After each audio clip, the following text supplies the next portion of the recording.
يقدر يقرب للبلد دي.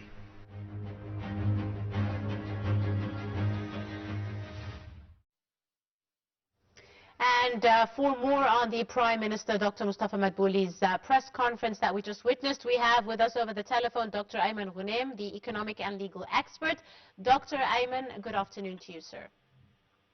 Good afternoon, madam. How are you doing? Fine, thank you, Dr. Ayman, and thank you for your time this afternoon. Let me start, Doctor, by asking you what stood out the most with the Prime Minister's press conference, as he held a press conference to discuss the reasoning behind some of the decisions taken by the state with regards to the price hikes in fuel. Well, actually, the Prime Minister's press conference, it came as a reflection of the instructions, of course, given by President Abdel Fattah al-Sisi to deal preemptively with the present global crisis that we witness, of course, due to the war between the United States and Iran. This crisis actually, it's expected to have a lot of impact on the economic and political realm, because as we've seen, the oil prices increased sharply after the war started or erupted on Feb 28. The Brent oil prices, for example, it recorded $60 per barrel at the beginning of the year. Then on Feb 28, just before the eruption of the war, the Brent price recorded $73 per barrel. Of course, this increase was because of many expectations that some armed conflict would erupt. But then, after the war started, the prices shooted to the level of $110 or even $116 per barrel, and then it stabilized now at around $93 per barrel. But there are expectations, like, for example, Goldman Sachs expected that if the conflict continues, the oil price would reach even $150 per barrel by the end of March, which is, of course, higher than the historic level, the historic peak of $140 per barrel in 2008.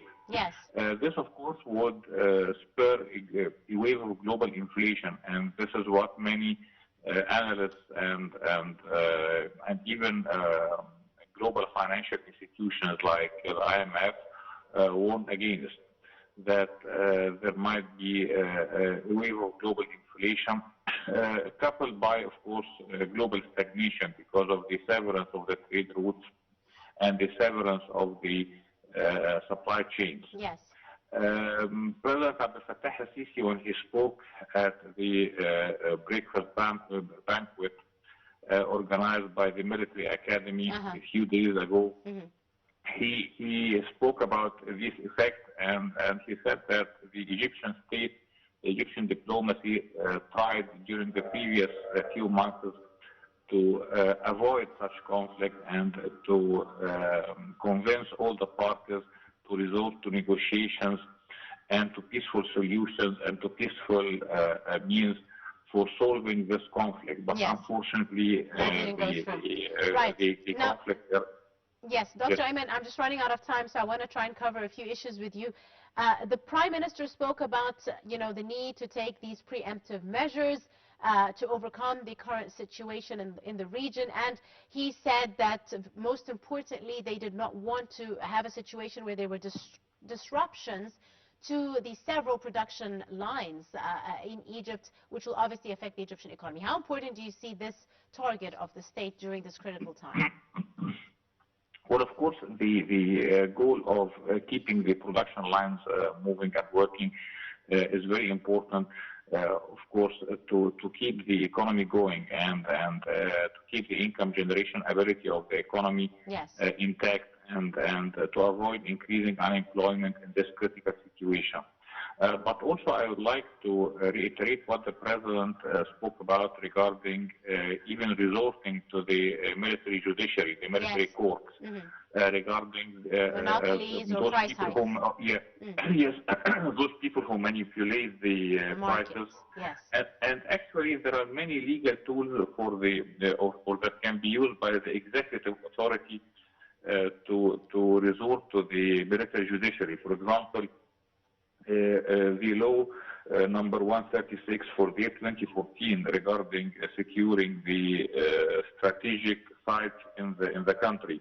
This law gives the armed forces the right to guard and secure the strategic sites, and it gives examples of these strategic sites, including, of course, railroads, bridges, power plants, and petroleum buildings. But also, the armed forces have the right to secure other strategic sites. Yes. This can include retail markets, and this can include cooperative markets that cater to the needs of the population. The second article of this law gives the military judiciary and military courts the jurisdiction regarding any crime that's committed against these sites that are secured by the armed forces. Yes. So presently we are in a quasi-emergency situation. We're not in a legal emergency situation because the emergency law has not been enacted, but we are in a quasi-emergency situation. And in such situation, yes, the armed forces can secure the retail markets and the strategically important retail markets. And if any price manipulation happens in these markets, then we can resort to the military courts. Because actually, if you look at the other important law, which is the law of consumer protection, number 181 for the year 2018, it gives the Prime Minister the right to announce a certain list for the strategically important commodities according to Article number 8. And Article 71, it stipulates that any monopolistic practices or hiding such commodities from the public use or from the public sale will be punished by confinement of not less than 1 year and, of course, not more than 3 years. Yes. So, yes, we have many legal tools that we can use. Available, absolutely. Yes, yes, Doctor. I'm afraid I've run out of time, but I'd like to thank you very, very much. Dr. Ayman Ghoneim, economic and legal expert. Thank you, sir, for your time and your insight. Ladies and gentlemen, a short break and we'll be back for the afternoon's edition of Panorama News at the top of the hour.